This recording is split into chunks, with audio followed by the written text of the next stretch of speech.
Ok, le damos la bienvenida entonces formalmente a todos los que están presentes y vamos a continuar, ¿cierto? Con Daniel. Daniel, yo estaba convencido de que habíamos concluido el libro de Daniel capítulo 6, pero parece que quedaron los últimos versículos y dejamos tarea. ¿Se acuerdan o no? ¿O no se acuerdan?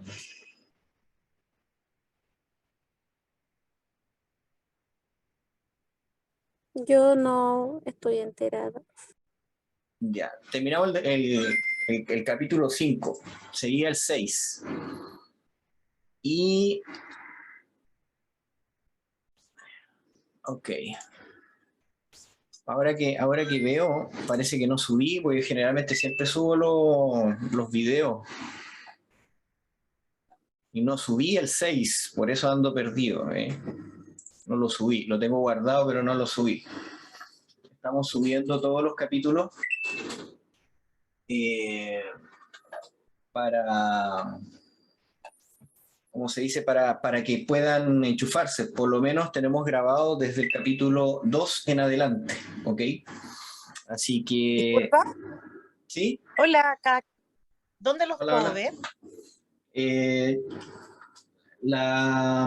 Eva te los va a mandar, Ya, ¿ya? ya, Ok, te va a mandar los enlaces.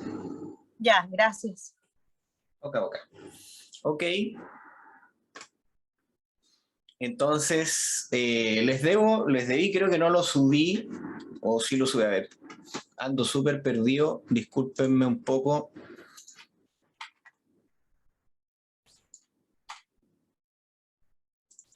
A ver. Correcto, hasta el 5 vimos. Le subí hasta el 5, pero estudiamos la primera mitad del 6, así que vamos a continuar desde la mitad.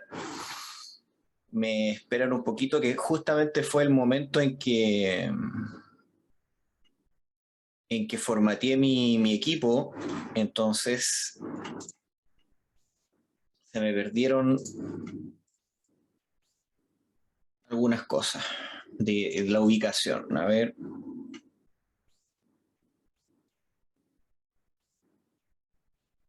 Ya, a ver. Conexiones, ¿quiénes somos? Niños, Cristo, Chile. Programa.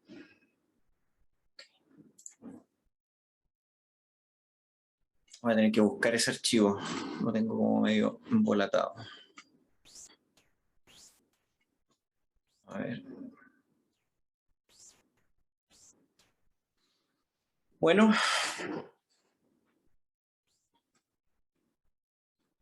Eva, ¿te acuerdas en qué capítulo, en qué versículo quedamos? O estaba buscando el archivo que tenía de respaldo y no lo encontré. Nos, nos quedamos en el versículo 10 y teníamos, la tarea era del versículo 11 al versículo 28, pero no me acuerdo bien la pregunta. Creo que la tarea era ¿qué conexión podemos encontrar con el juicio? Correcto. ¿Qué conexiones pueden encontrar con el juicio? Eso fue. Gracias. Voy a buscar ese archivo, entre comillas, porque tengo varios archivos acá guardados. Y se me fue subirles ese archivo. Eso pasa cuando no lo hago inmediatamente. Estamos estudiando día 10. El viernes 3 fue el seminario de música. Fue el 27. El día 27 fue el último estudio. Ok.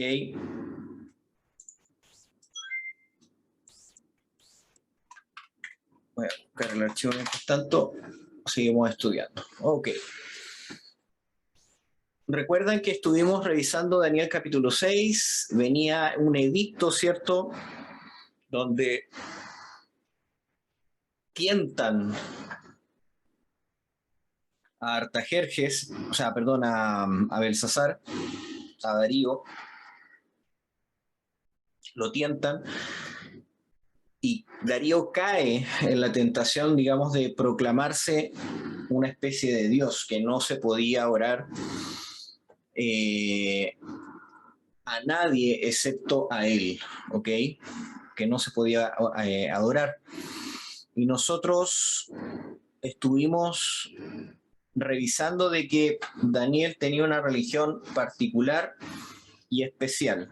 Esa reunión particular y especial, ¿se acuerdan cuál era? Porque la volvimos a dejar sentado. ¿Cuál era la religión que tenía Daniel? ¿Se acuerdan cuál era la religión de Daniel? Vamos haciendo memoria, vamos conectando. Pasa un viernes y uno se resetea. Vamos a hacer un pequeño refresco. Según lo que estudiamos en Daniel capítulo 6, cuando se presenta el problema de que él no podía orar, él ora de cierta manera, actúa de cierta manera y demuestra la actitud que tiene Daniel, que él tiene una religión distinta, particular. ¿Se acuerdan cómo era esa religión? Vamos haciendo memoria. No sé si, Eva, ¿te acuerdas?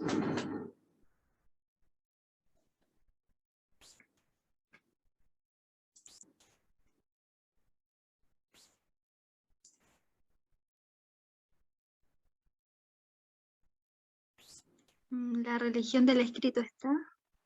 Bien. Aquí encontré el archivo. 27. La religión justamente del escrito está. Y esa religión del escrito está, vamos a recordar. ¿Se acuerdan lo que es religión? Cuando estuvimos, pues ya llevamos varios capítulos hablando de la religión, de qué significa. ¿Se acuerdan lo que es religión?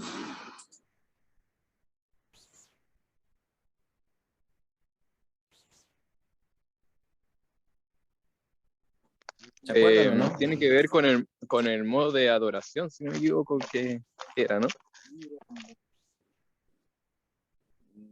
Ya, a ver. ¿Alguna otra palabra? Miren, generalmente esto se confunde mucho hoy en día en el día común, en la modernidad. Ya, vamos a hacer repaso de esta información vital. ¿Ok? Voy a ir anotando en un papel algunos conceptos, me sirve a mí las ideas que les voy transmitiendo, ¿cierto? Un poco por acá, papel. ¿Qué es religión? ¿Qué entienden por religión? Vamos a hacer de nuevo, ya que estamos conectando. ¿Qué es religión? ¿Qué entienden por religión? Cuando alguien le dice, esta es mi religión. ¿O qué debiéramos entender bíblicamente hablando? Cuéntenme. A ver, Thais.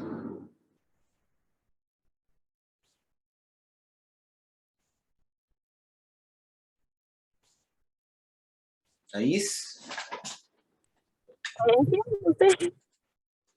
¿Qué es religión, Thais? ¿Qué entiendes tú por religión?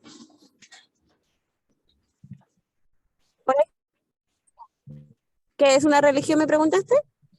¿Qué es religión? No, ¿qué es una religión? ¿Qué es religión?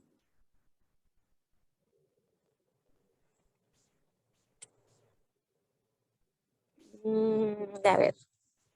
A ver, a ver.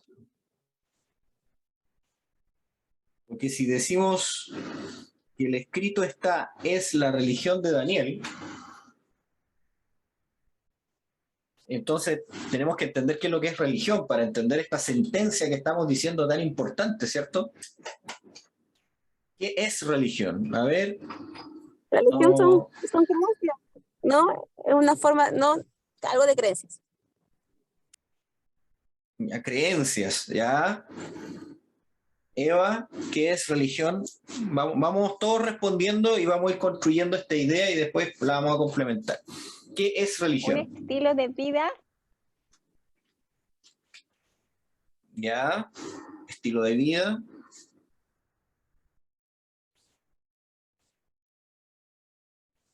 Creencias. Oscar. Sí, yo o sea, lo que yo pienso que me acuerdo es la manera de adorar, la manera de cómo se adora.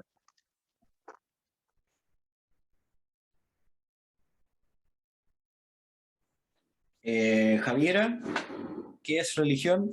Estoy anotando todo por si acaso. No sé, me quedo un poco con lo que decía la Evita, como una forma de vida respecto de una divinidad. Pienso. Ya, ya, estilo de vida en relación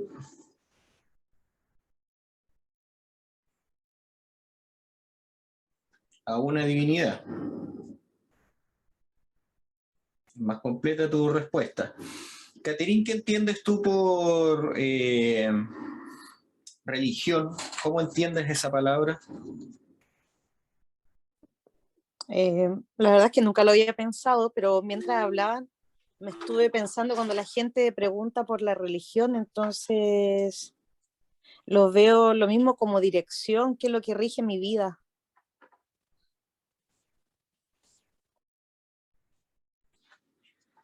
Ok, esta pregunta la hicimos, recuerdo muy bien, cuando vimos Daniel 1 y Daniel 2.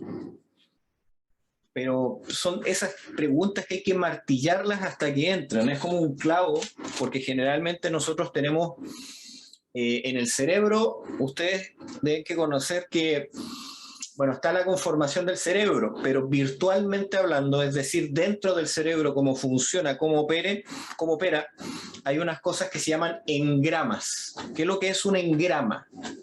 Imagínense que ustedes tienen una colina, ¿ok? De pasto, llena, verdecita, muy bonito. Pero el pasto llega hasta el cuello, ¿ok? Entonces ustedes tienen que bajar esa colina. Y cuando ustedes van bajando, la primera vez que bajan, se imaginan que el pasto llega hasta el cuello, es bastante difícil andar por esa colina. Nos ayuda, igual de que la colina es pendiente abajo, pero cuesta. Pero la segunda vez yo voy a transitar generalmente, y ustedes se van a dar cuenta cuando estén en el campo, que cuando la gente comienza a bajar, y de hecho lo pueden ver acá en el Cerro Esmeralda, acá en Iquique, aún se da más o menos en la arena cuando bajan, de tanto andar por cierta ruta, se van formando unos caminos, ¿ok? ¿Por qué les cité el tema de la hierba? Porque entre más la gente transita por esos caminos, se van a encontrar de que finalmente el pasto deja de crecer en ese lugar o crece menos de tanto que lo pisan. Se van a dar en cuenta mientras van en el campo o bajando una colina de que hay caminos que son más transitados y caminos que son menos transitados, y ustedes se van a dar cuenta por el tamaño de la hierba, ¿ok? Se van a dar cuenta que algún día algunas personas bajaron por un lado, ¿cierto? Y se van a dar cuenta de que hay un camino que es más actual y otro camino que es antiguo. Pero, sin embargo, cuando ustedes caminan, como ya los caminos están marcados, tendemos a caminar por aquellos caminos que son de más fácil acceso o de tránsito, digámoslo así. Cuando uno va bajando una colina y uno no conoce ese lugar, uno va a bajar no por cualquier lado, sino que la mente tiende a irse por aquel camino que está con menos hierba, que está más transitado. ¿Ok? Esa es una reacción natural. Uno dice, necesito bajar. ¿Cómo llego abajo? Veo el camino y escojo el camino que menos hierba tiene o que está más marcado para mí el llegar abajo.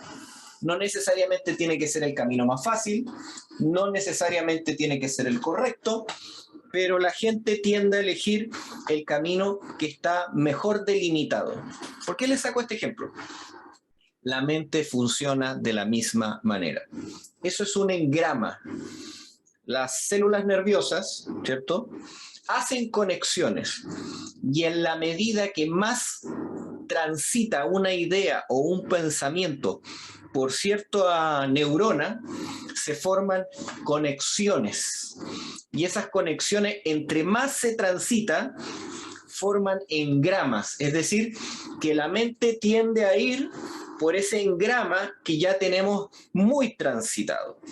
Por eso hay cosas que nos es fácil memorizar, porque están en cierto engrama que lo practicamos diariamente, y hay cosas que después se nos cuesta mucho, y hasta que las hemos estudiado, pero se nos olvidan. O las aprendimos, pero no logramos cómo acceder a esa información. Por eso la Biblia utiliza mucho dentro del sistema de aprendizaje el repetir. ¿Por qué? Porque necesitamos hacer conexiones. Dicho y esto, lo que les acabo de contar, vamos a volver a repetir esta idea y vamos a volver a hacer esta conexión, este engrama, hasta que nos quede fijado en la mente. Religión, ¿ok? La palabra religión, más de lo que etimológicamente significa, ¿ya?, porque la palabra etimológicamente significa religar, unir. Tiene esa idea de unir al hombre con una divinidad o con Dios o con los dioses. Eso es lo que significa en términos abstractos religión. Pero la religión en la Biblia, y eso es lo que nos interesa a nosotros, ¿cuál es la definición bíblica de religión? La definición bíblica de religión es, pongan atención, si quieren lo anotan, lo marcan, porque es una idea que nos cuesta. Y tenemos muchas ideas falsas de lo que es religión. Es el servicio que Dios demanda del hombre. Eso es religión. El servicio que Dios demanda del hombre. Por ejemplo,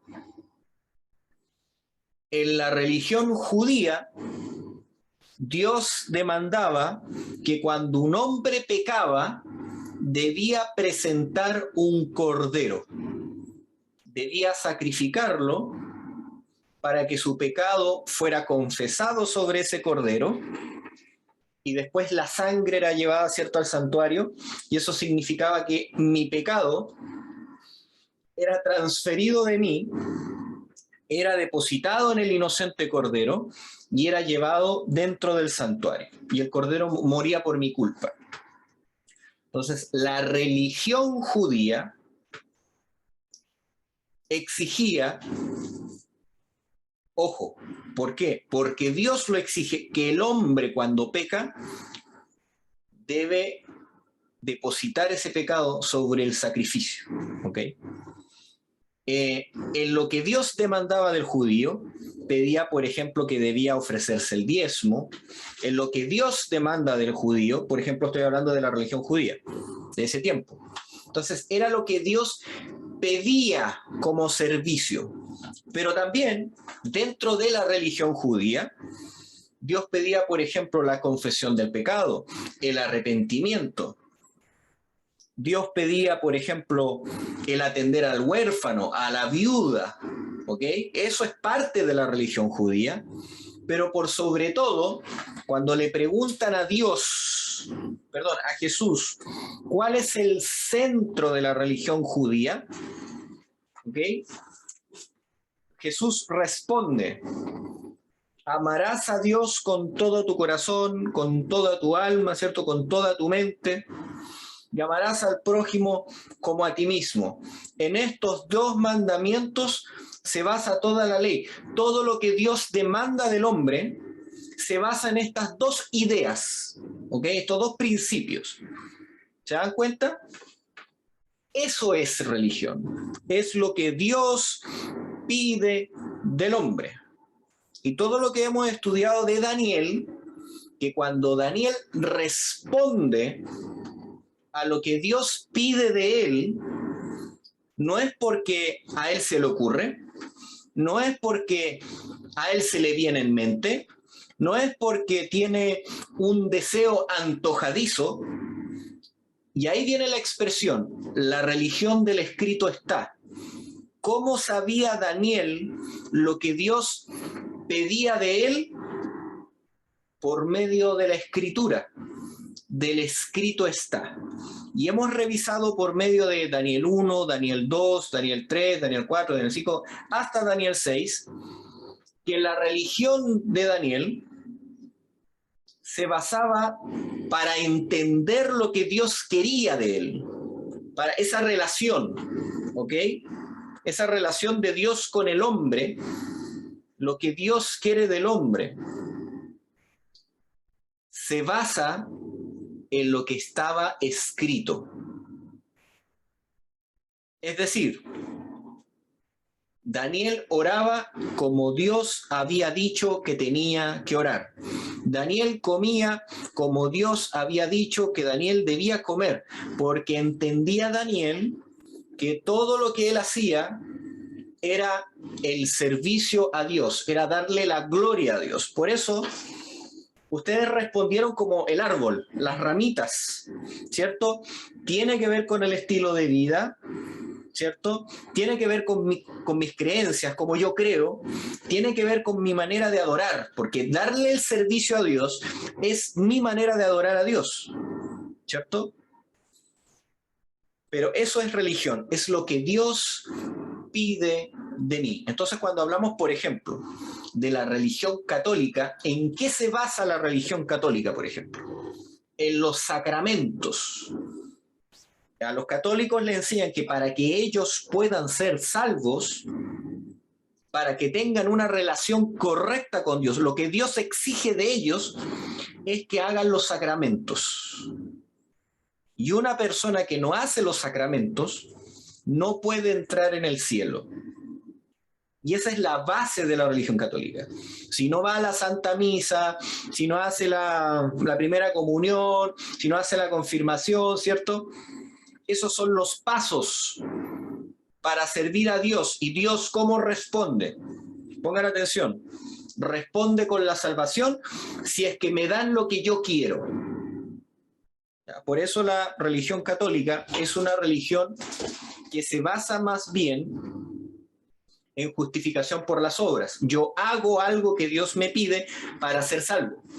En cambio, por ejemplo, ahora la religión cristiana, no es que yo hago algo para ser salvo, sino como Él me ama, Él me da salvación, Él perdona mi pecado, Él me limpia de mis impurezas, yo estoy agradecido de lo que Él me otorga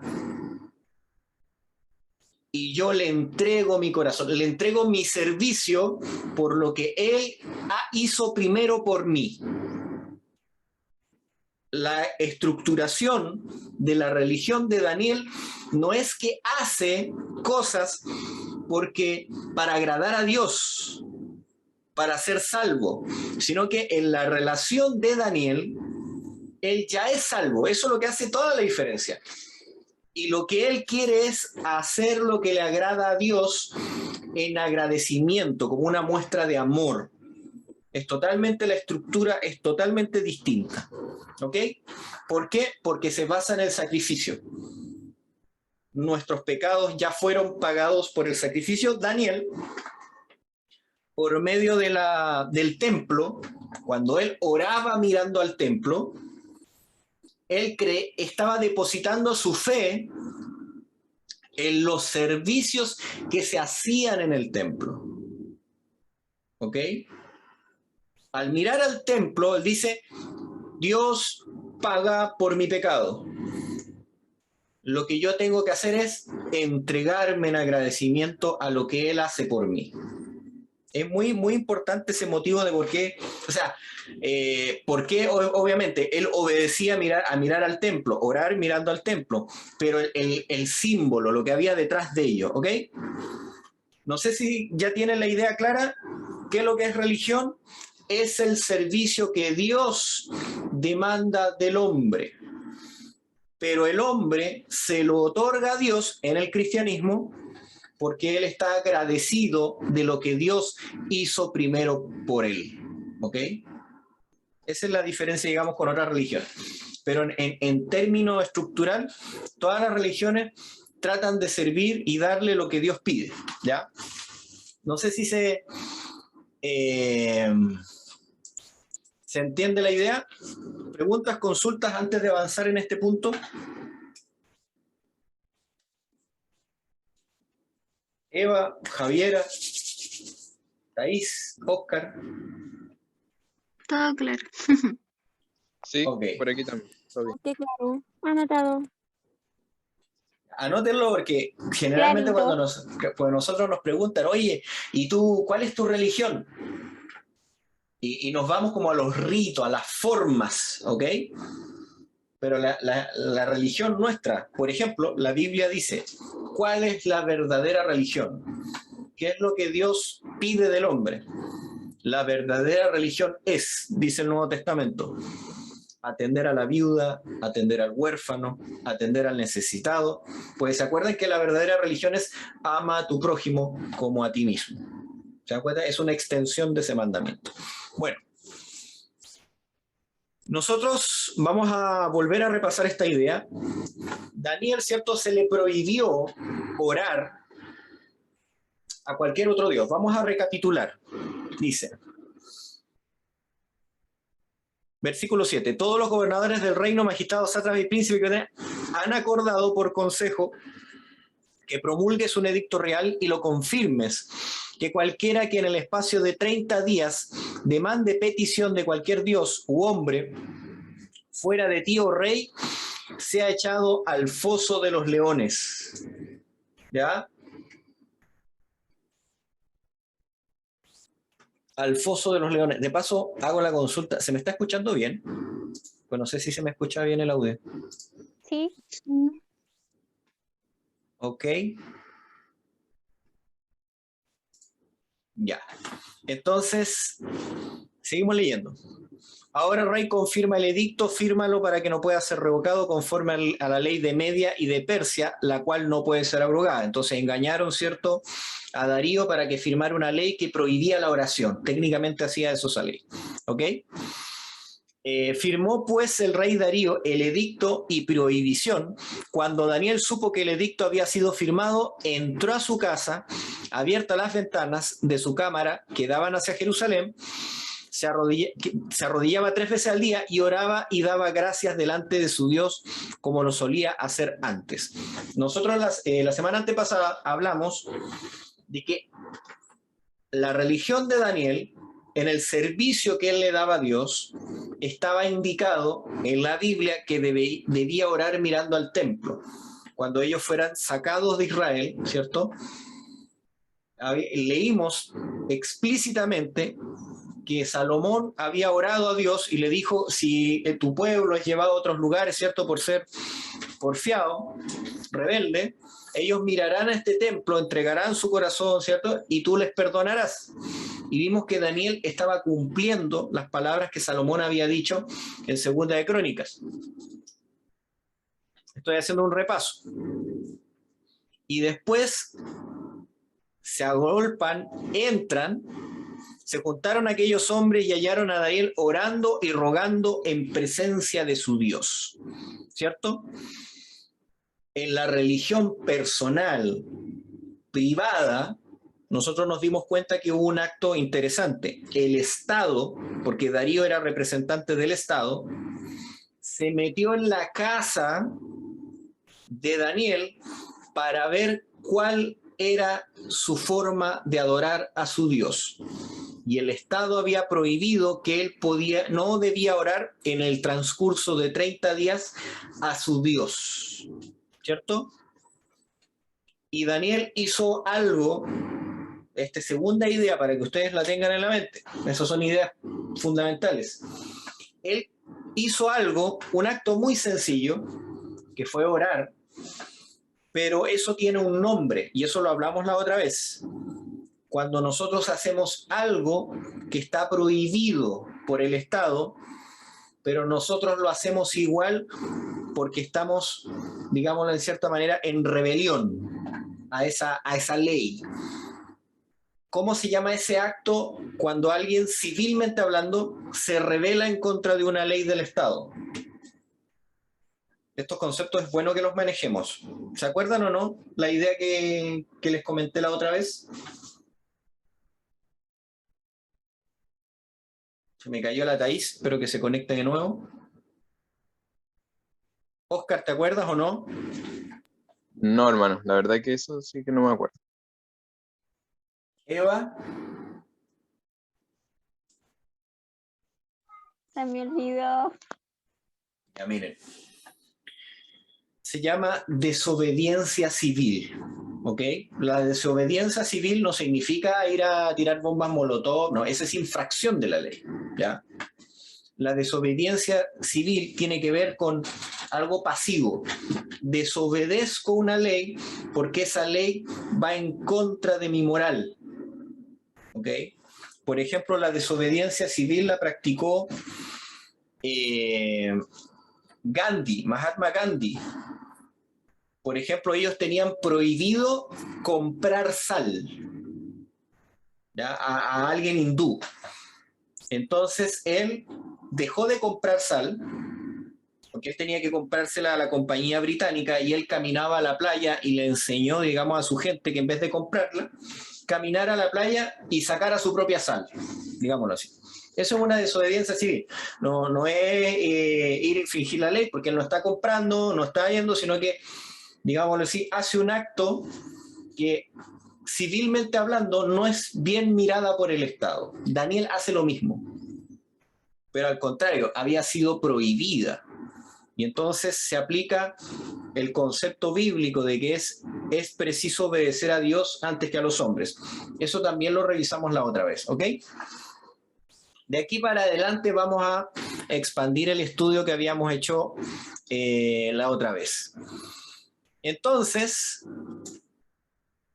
¿qué pasó? Fueron ante el rey, versículos del 12 al 15.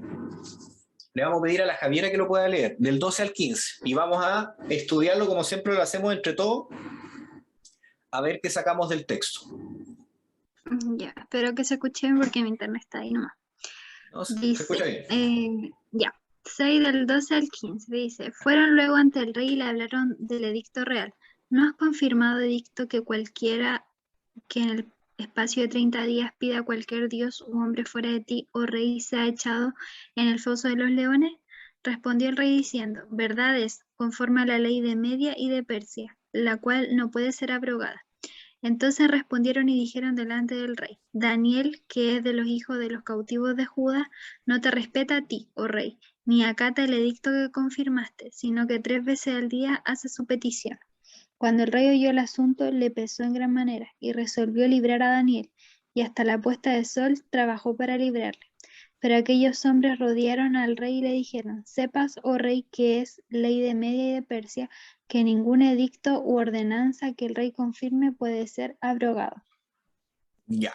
De estos versículos que acabamos de leer, ¿qué podemos sacar? Al leerlo, al estudiarlo así y al tratar de entenderlo, ¿qué podemos sacar de estos versículos? Por ejemplo, ¿qué entendiste tú más allá de lo que está en el texto, pero que está ahí implícito en el texto? Javiera.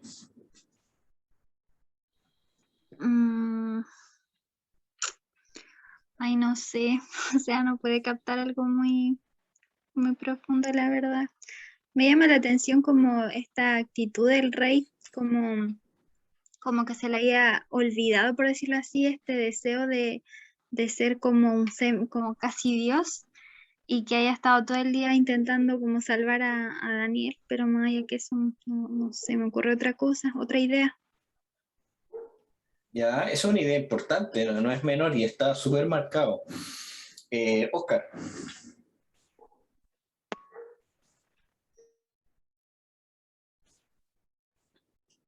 Oscar, ¿qué idea puedes sacar del texto?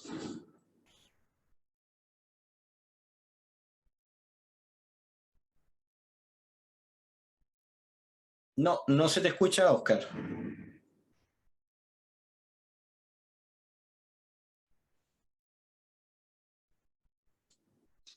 Trabaja en el micrófono, mientras tanto, vamos a preguntarle a Eva.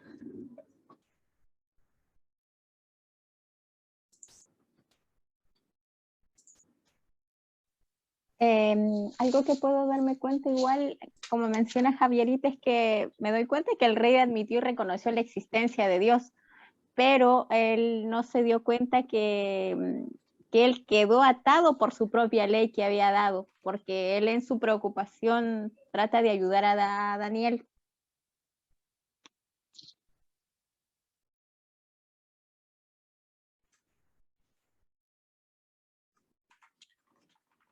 Ya, Oscar, ahora.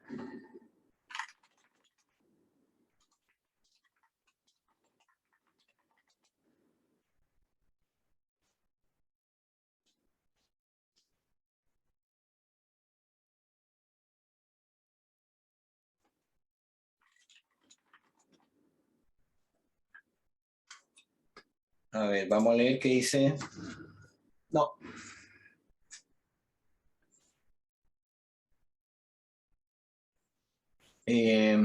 Catherine, ¿qué puedes rescatar del texto?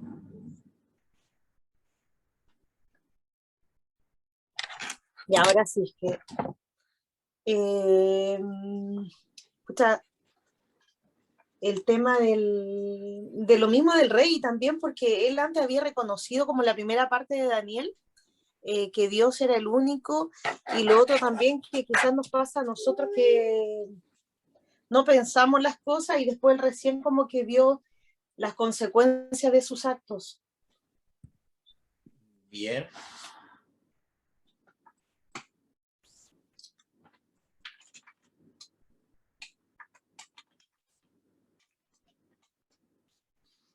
Miren, fue una idea interesante dentro de lo que dijeron. Primero, cosas que están en el texto y que generalmente no nos percatamos. El reinado de Darío es distinto al reinado de Nabucodonosor. Vamos a recalcar.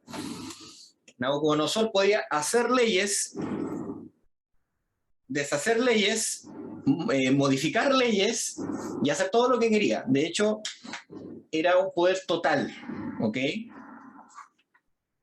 En cambio, los reyes persas, el sistema del Estado es distinto. El rey puede hacer leyes, ¿ok? Un poder ejecutivo, decretar las leyes, ponerle el anillo, firmarlas. Pero luego el rey queda sujeto a la ley. Porque dice claramente, según la ley de Media y de Persa, no puede ser abrogada. Ese es un concepto que está ahí. No se puede cambiar. El rey no puede cambiar esa ley. ¿Y por qué? Porque le pesa al rey la ley. Se dio cuenta que lo habían engañado. Se dio cuenta de que él pensó en su orgullo, ¿cierto? En sus ganas de ser como Dios. Pero cuando entendió que eso iba a producirle la muerte a Daniel, y él quería mucho a Daniel, reconocía que había otro espíritu, habíamos leído también esa semana, que había otro espíritu en Daniel, entonces le pesa enormemente, y no solamente se queda en un pesar, sino que dice que él trata de liberarlo. Él empezó a buscar en la ley, en los rollos, los papiros, ¿cierto? Si había algún edicto de Media y de Persia que bajo esa ley pudiera saltarse la otra ley. Recuerden, por ejemplo, que en el caso de Esther, cuando se dictamina que los judíos deben morir,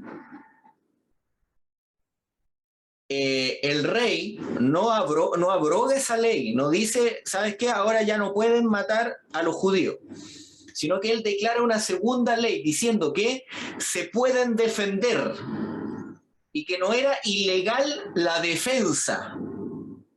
¿Se entiende? Es decir, la segunda ley que proclama gracias a Esther es de que ahora los judíos pueden actuar en defensa propia y que eso no es punible de delito. Entonces, al defenderse, la gente que quería matar a los judíos ya no lo hace. ¿Por qué? Porque me pueden matar, pues se pueden defender. ¿Me hago entender? Y las personas que intentaron matarlo en ese día, los judíos estaban armados y preparados para recibirlo. Esa fue la manera en que, digámoslo así, el rey salvó a los judíos en el tiempo de Esther. Una ley para ampliar la ley que ya había sido proclamada. En cierta manera, lo que estaba tratando de hacer Darío era exactamente lo mismo. Fue y buscó alguna ley que pudiera salvar a Daniel, o alguna manera, si había alguna forma que él pudiera modificar o ampliar la ley. Pero ellos llegaron y dice, lo rodearon y le dijeron, hasta aquí llegas, rey. Tú no puedes modificar esta ley.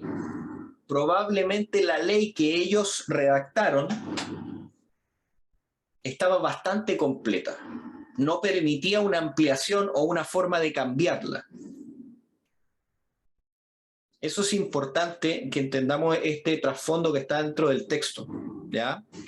Es muy importante ver esas pequeñas cosas. Entonces, cuando ya él intentó salvar a Daniel durante todo el día, se dio cuenta que su propio orgullo le había jugado una mala pasada, que había sido incitado injustamente para contra Daniel, porque ellos tenían celos contra Daniel. En otras palabras, el poder civil fue utilizado para actuar en contra de Daniel, o en contra de los hijos de Dios.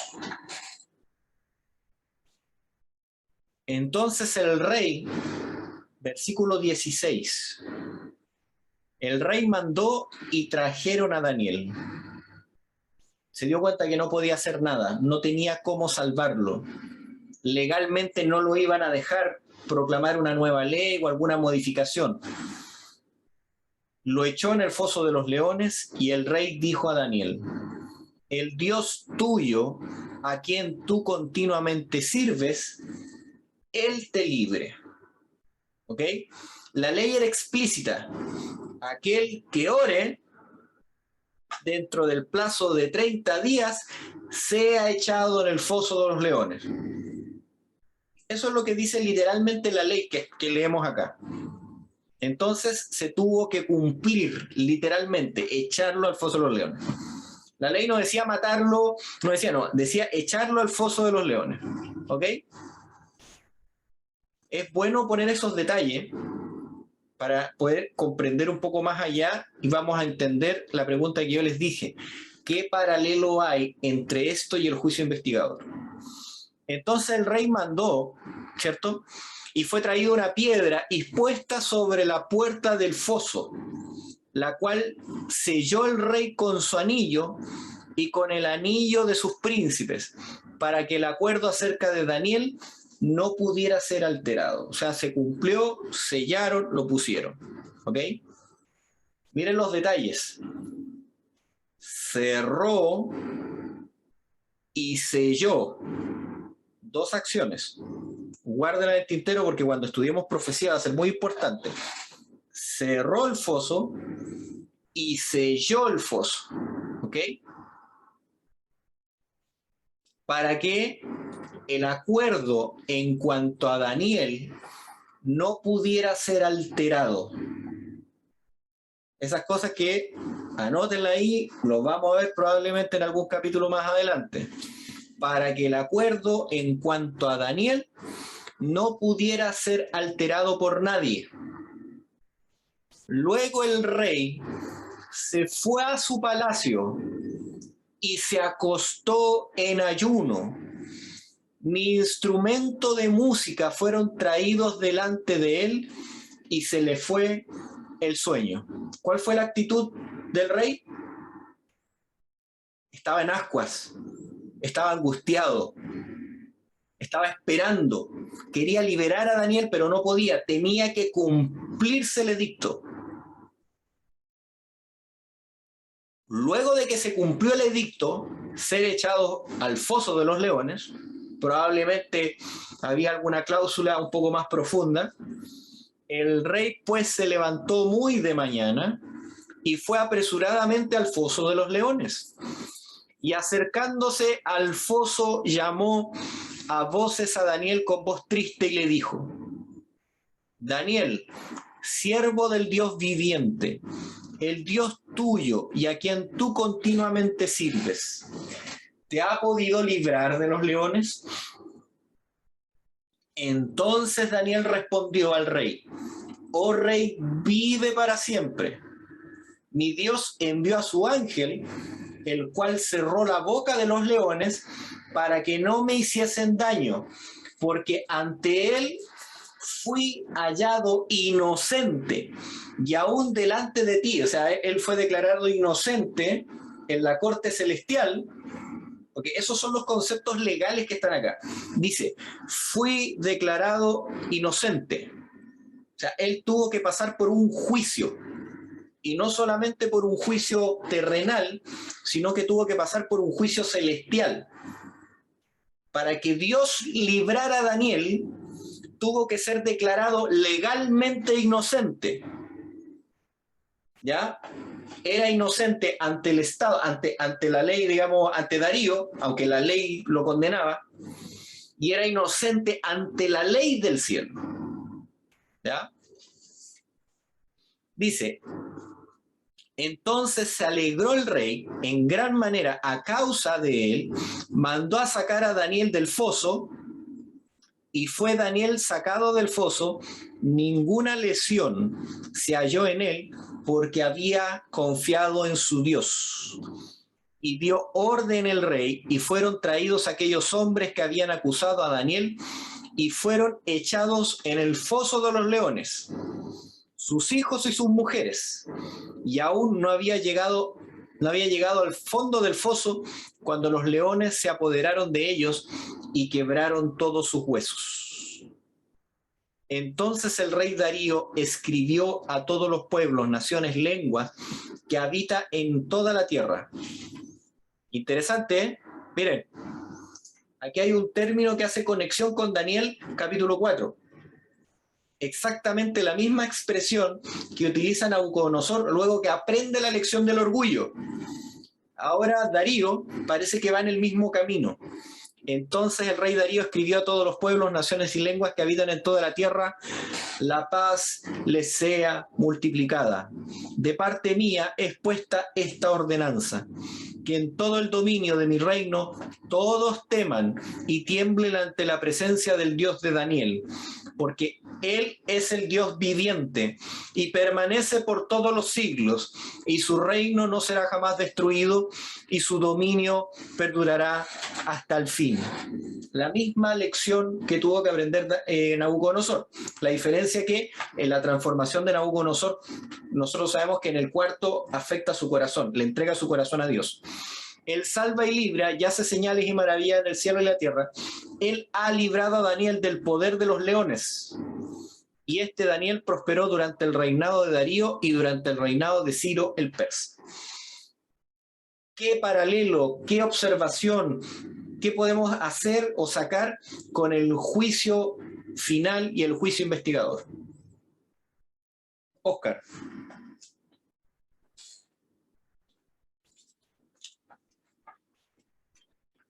¿Qué puedes sacar? Ahora sí, ¿se me escucha bien? Ahora sí, ahora sí. No sé cómo pasó, qué pasó, no sé. Se arregló, gracias al Señor. Sí, mira, lo que me di cuenta del tema del sello, el sello, que tenía un sello, ¿cierto? Que era irrevocable. O sea, al ser sellado con el anillo del rey, eso era irrevocable. Y en cuanto al sello de Dios y la marca de la bestia, ¿cierto? Veo que también que haya una orden también de parte de Dios. El sello tiene que ver con una orden de parte de Dios. Es una de las cosas que vi.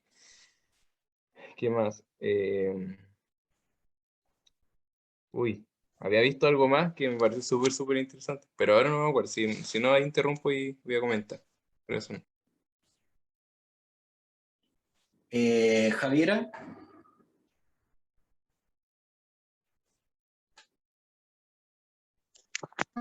No sé si se relacionará, pero Como que me llama la atención eso de que fue hallado inocente en el cielo y en la tierra, ¿no? Como la ley del cielo y la tierra. No sé si se relacionará de alguna forma, la verdad.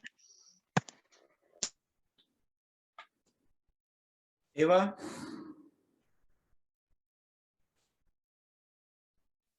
Algo que puedo rescatar es que el profeta Daniel pasó por un proceso de juicio. Como lo dijo usted, eso lo iba a comentar al principio porque yo leyendo vi eso, tanto el juicio terrenal como celestial, donde hubo una investigación porque se investigó, hubo un veredicto también hubo una ejecución porque al final lo enviaron al foso de los leones por violar el decreto que fue firmado por el rey Darío. Entonces hay como esa conexión, pienso, con el juicio investigado. Y claro, y para Daniel es mejor obedecer a Dios antes que a los hombres. Ya. Catherine.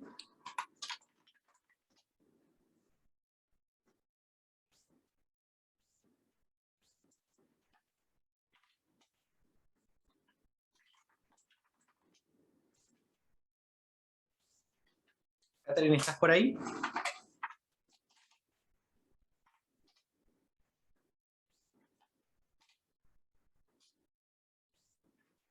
Estoy acá, disculpen que estoy medio complicada para hablar porque estoy con mi guagua. Ok, no hay problema. Pero, pucha, la verdad es que yo hace mucho tiempo que no, por dejación mía, sí no escuchaba estas partes, la historia de Daniel, y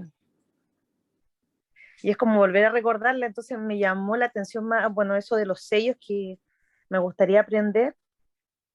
El tema del poder de Dios, que más allá que uno no, quizás no le toma el peso, pero como Dios nos cuida, nos protege siempre, también lo de eso del juicio, que la reunión o la importancia que Dios le dio a él, como nos da a cada uno de nosotros para hacer un juicio y haber mandado un ángel para protegerlo. Y también quizás esto súper nada que ver, pero igual me llama la atención la dureza, cómo se actúa, o sea, porque actuaron mal, tiraron a toda la familia a los fosos de los leones. A mí igual eso me impacta, sí. Así, bueno, en cierta manera, así era la justicia antigua y nos va un poco a iluminar en ciertos aspectos. Miren, quiero que mediten esta idea.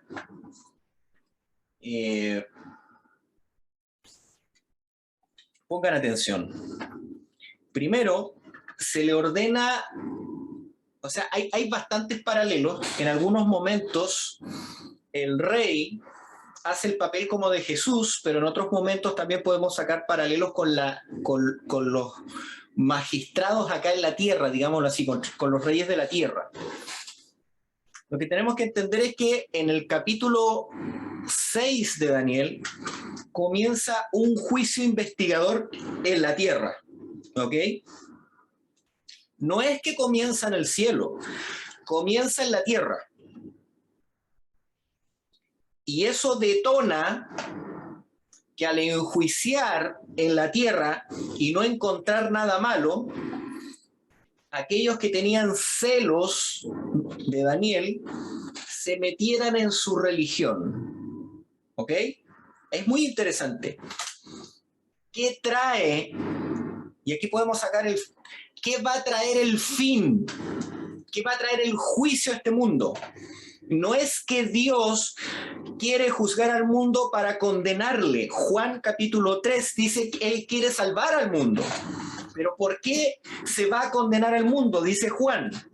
De tal manera amó Dios al mundo que ha entregado a su Hijo unigénito para que todo aquel que en Él cree no se pierda, mas tenga vida eterna. El que no cree en el Hijo, ¿cierto? Ya es condenado.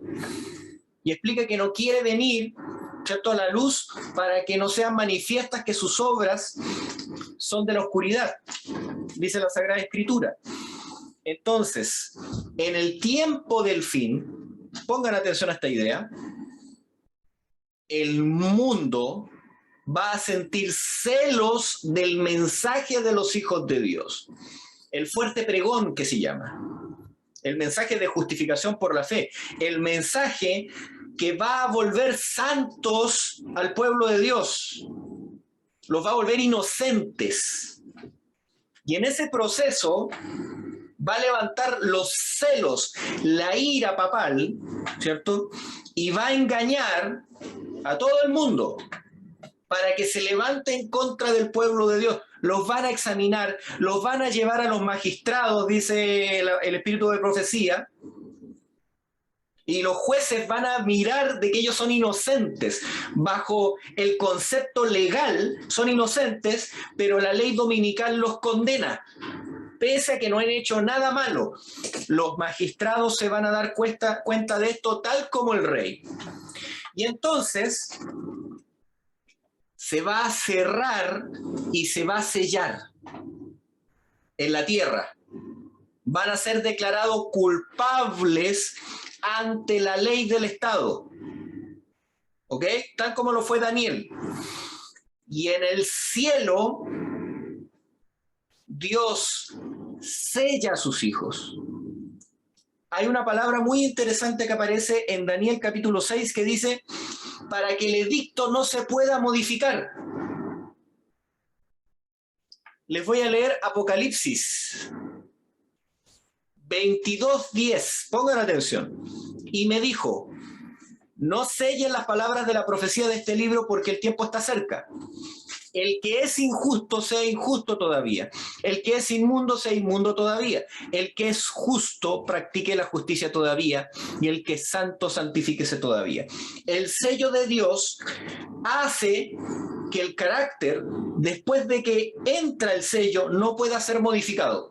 Así como Darío cerró y selló la piedra para que nadie pudiera modificar algo de lo que iba a pasar ahora. Dios, Jesús, en el santuario celestial, va a cerrar a sus hijos y va a sellar a sus hijos para que tengan que pasar por una experiencia y nada se modifique. ¿Ya? Eso significa que nosotros vamos a estar un tiempo sin intercesor. Recuerden que Darío no pudo interceder. Nosotros vamos a estar sin intercesor. Jesús se habrá salido del lugar santo, del lugar santísimo, no va a poder interceder y va a haber un tiempo de examen. Para nosotros lo conocemos ese tiempo de examen como el tiempo de angustia. Daniel también vivió un tiempo de angustia solo con los leones. Y dice que el rey estaba en ayuno, angustiado, estaba sintiendo junto con Daniel. Cuando su pueblo esté en el tiempo de angustia, Jesús va a estar igual como Darío, va a estar en ayuno, va a estar acongojado, va a estar por sus hijos preocupado, e inmediatamente después de que sea, dice Daniel, fue declarado inocente, cuando el cielo y en la tierra quede establecido por medio del tiempo de angustia que somos inocentes, porque el tiempo de angustia, ¿qué es eso?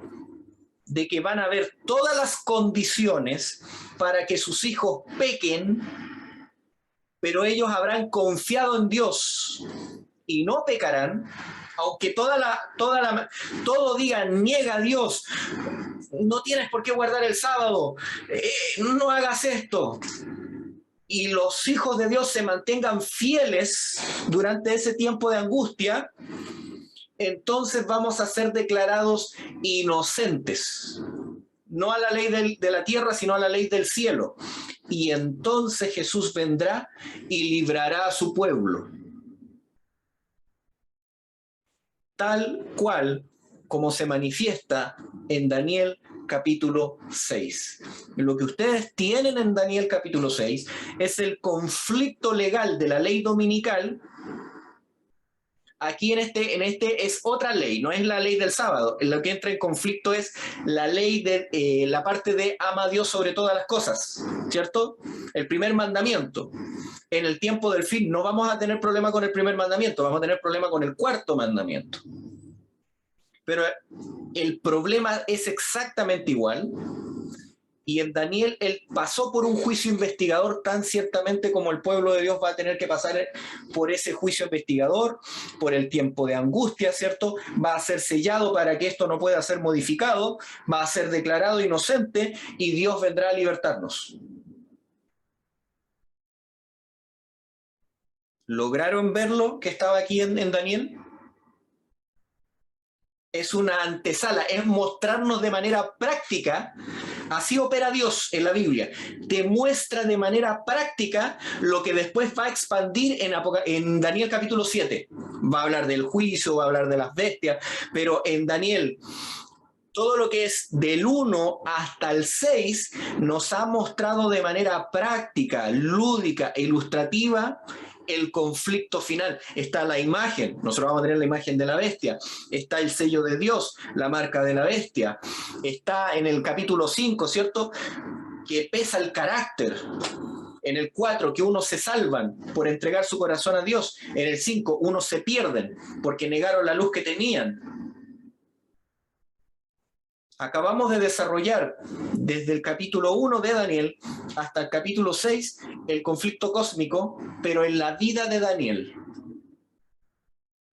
No sé si lo habían logrado ver. Oscar. No, yo de esa manera no la había visto, hermano. Así como para el tiempo del fin, sino como una historia más, como cosas que Dios puede hacer y toda la cosa, pero enfocando en el tiempo del fin ya así, un paralelo, jamás lo había visto así.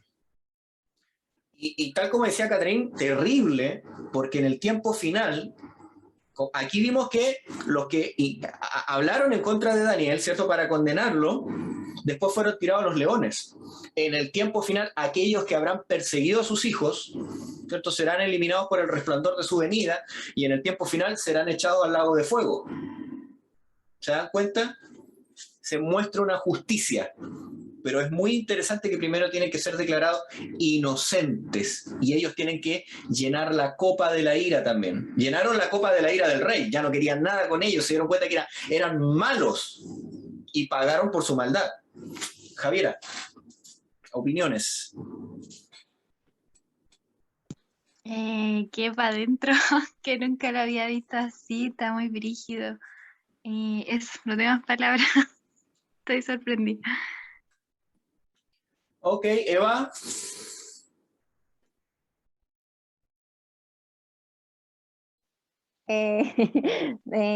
Al igual, yo había tomado así como superficial el relacionamiento del juicio, porque es lo mismo que hay, bueno, cuando una persona comete un delito aquí en la tierra, también pasa por el mismo proceso, pero no lo había visto como usted lo detalló. Y lo otro es que yo creo que al igual que Daniel, sea de cada uno de nosotros, podamos reflejar a otros que hay un Dios que existe, en el cual confiamos y en aquel que también le dé el sentido a nuestro diario vivir. Amén. Catherine, no sé, ¿alguna impresión? Oye, yo también me uno a las palabras.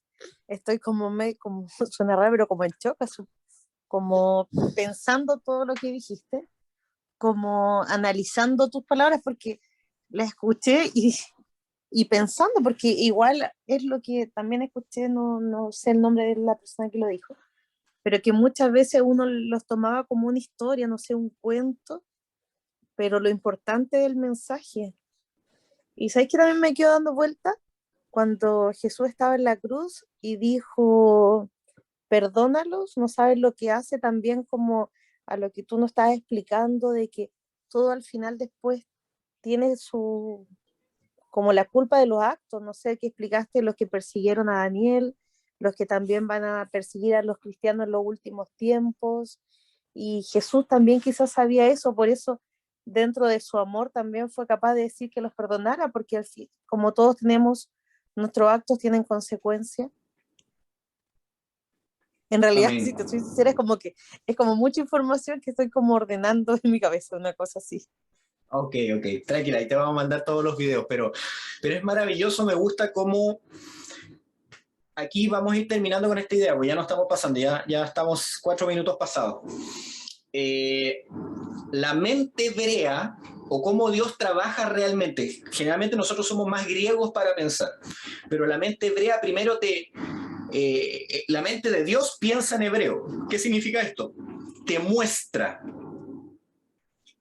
cómo es en la realidad, te dice, no te habla de conceptos, no te habla de abstracciones. Nosotros estamos acostumbrados en nuestro colegio que nos enseñaron ideas, abstracciones, terminología, ¿ya? Los teólogos también ven mucho esto, pero Dios te muestra en hechos reales y palpables los principios, el carácter, la forma del conflicto. Y desde el capítulo 1 hasta el capítulo 6 te muestra eso, el conflicto de manera lúdica, de manera palpable, así como para que hasta un niño entienda la naturaleza del conflicto y cómo poder ser salvo. Te muestra algo que es más palpable, como una historia, algo tan, mira, nosotros podemos tomar la Biblia y contarle la historia al niño, ¿cierto? Es muy lúdica, una forma de que inclusive nosotros nos podemos identificar con el personaje bíblico, ¿cierto? Pero después se van a dar cuenta, cuando entremos ya del 7 en adelante, va a ser un repaso de lo que ya vimos y empieza a tomar todas las ideas y ahora empieza recién Dios a hablar de las abstracciones, los conceptos y apuntar al futuro. Es como que Dios trabaja al revés, ¿ya? Por ejemplo, aquí en el colegio, cuando tú le quieres enseñar al niño, imagínense, por eso se le hace tan difícil al niño entender o aprender. ¿Por qué? Porque le enseñamos uno. Y le hablamos que un 1 es un número entero, racional, los números naturales, un 1, y 1 más 1 es 1, ¿cierto? Y al niño hay que enseñarle a pensar en abstracciones, conceptos, ideas que no son palpables, ¿ya? En cambio, cuando Dios enseña, primero te hace ser uno, que viva lo que vive un 1, y después te enseña a sumar 1 más 1, para que entiendas la naturaleza del proceso que se va a realizar. ¿Ok? Los niños, por ejemplo, cuando uno le habla a uno no entiende, tenés que ponerle una manzana tenéis 2 manzanas, para que él pueda agarrar, palpar, como si se tocar. La Biblia está escrita en el mismo lenguaje. Va a lo práctico, a lo palpable, y luego parte con lo otro. Si tú entiendes lo práctico, lo palpable, se revela ante tu mente lo que es fácil de entender, pero que es profundo. Luego Dios empieza a expandir y empieza a meter conceptos más profundos, pero luego de que tú tienes claro esas ideas. Por eso Daniel, ¿se acuerdan cuando comenzamos a estudiar Daniel? Lamentablemente no se guardó ese capítulo, el capítulo 1, el único capítulo que no pudimos grabar. Pero se guardó la idea, se quedó la idea del concepto de que Dios iba a enseñarle del 1 hasta el 6 a las naciones, a los gentiles, después del 7 en adelante a su pueblo, ¿ok? Dijimos de que Daniel parte justamente de una manera práctica, para establecer principios, para establecer ciertas cosas. Por eso no parte, digamos, por ejemplo, en la iglesia, cuando hablamos de Daniel, les encanta hablar del 2, del 7 y el 8, y ahí partimos con profecía, y nos saltamos esto. Pero afecta el proceso de aprendizaje, el saltarse el 1, el 3, el 4, el 5 y el 6. Porque cuando vemos estos capítulos, y ahora comenzamos a estudiar el 7, el 8 y el 9, por ejemplo, el concepto moral de Dios, el concepto del juicio, cómo Él nos ama, cómo Él se entrega, cómo Él redime, cómo salvó a Nabucodonosor, cómo salva a su pueblo, cómo interviene por Daniel, quedan establecidos, y cuando empezamos a ver profecía, ya no son datos, pasa a ser historia, y entendemos el carácter de Dios en la historia.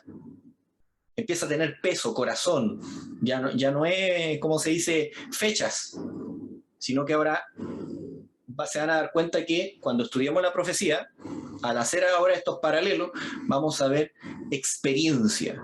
La profecía tiene que producir una experiencia en nuestras vidas. Vamos a dejarlo hasta ahí el día de hoy. Yo sé que es mucho. Vamos después a pasarle los videos a Catherine. Espero que les haya gustado. Apreciaciones finales para cerrar o consultas que podemos dejarla ya para la próxima semana. Vamos a partir invertido. ¿Ya? Yo aparezco ahí como me aparecen en pantalla. Vamos a partir por Catherine. ¿Comentarios finales para cerrar? No mucho. Agradecerles principalmente por la invitación de poder participar.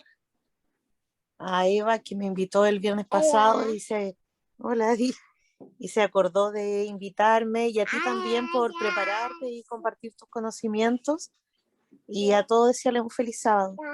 Amén. Eva.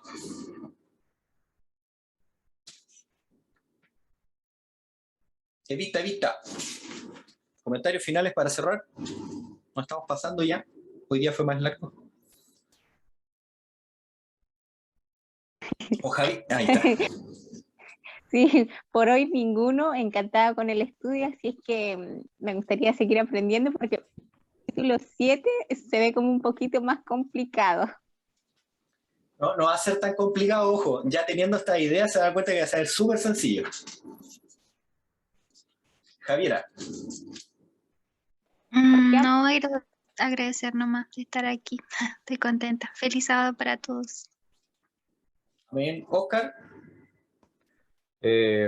Bueno, también de verdad que agradecido al Señor porque pudo ser un estudio súper provechoso, que de verdad que desde el inicio de este estudio, cuando empezamos, me acuerdo de una cita importante que leí una vez que decía que si no comprendemos bien las profecías de Daniel y el Apocalipsis, seguramente nos pondremos del lado del anticristo. Entonces, qué importante es estudiar no solamente el Apocalipsis, sino también el libro de Daniel. Y de verdad que agradecido al Señor porque podemos ver con los ojos así, espirituales estos textos bíblicos que acabamos de leer el día de hoy, sobre todo y los de la vez pasada. De verdad que súper bueno. Amén. Vamos a cerrar entonces con una oración. Muchachos, oremos. Padre nuestro que estás en los cielos, santificado sea tu nombre. Te damos gracias, Señor, por este sábado maravilloso que comienza y que nos puedas llevar al descanso y meditando en tus palabras, Señor, y en esta historia maravillosa del libro de Daniel. Quédate con nosotros en el nombre de Cristo Jesús. Amén.